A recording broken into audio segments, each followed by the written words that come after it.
ఇదిగోండి మ్యాంగో పులిహోర రెడీ అయిపోయింది. అన్నీ పర్ఫెక్ట్గా సమానంగా సరిపోయాయండి. ఒక గ్లాస్ బియ్యానికి ఒక మామిడికాయ పట్టింది. చాలా బాగుందండి. అన్నీ సమానంగా సరిపోయి ఒకసారి ట్రై చేసి చూడండి. చాలా ఈజీ అండి. అందరికీ నమస్కారం అండి. మా అత్తమ్మాట స్వాగతం. ఈరోజు మామిడికాయలతో పులిహోర చేస్తున్నానండి.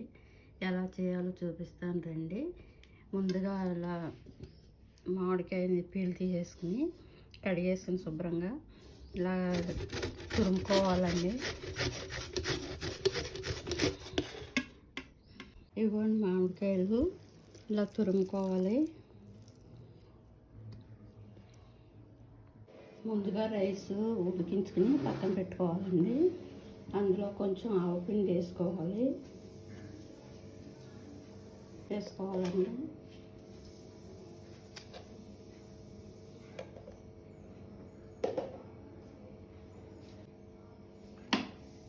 తర్వాత ఆయిల్ వేసుకుని కలుపుకోవాలండి. బాగా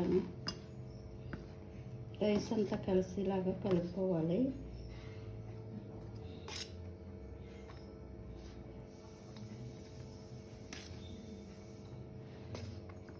కలుపుని పక్కన పెట్టుకోవాలండి. రైస్ వేసుకోవాలండి.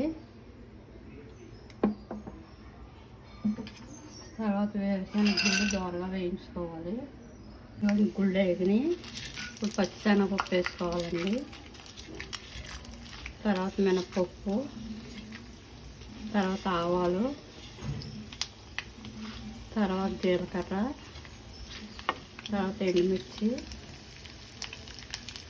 తర్వాత పచ్చిమిర్చి చీలికలు చేసుకుని వేసుకోవాలి. తర్వాత కరివేపాకు వేసుకుని బాగా వేయించి పోపులు బాగా వేగినాయి. ఇందులో కొద్దిగా అల్లం పేస్ట్ వేసుకోవాలండి. చిన్న ముక్క అల్లం. తర్వాత తురుముకున్న మామిడికాయ ఉంది కదండి, ఇది ఇందులో వేసుకుని కొంచెం సేపు దోరగా ఫ్రై చేసుకోవాలి.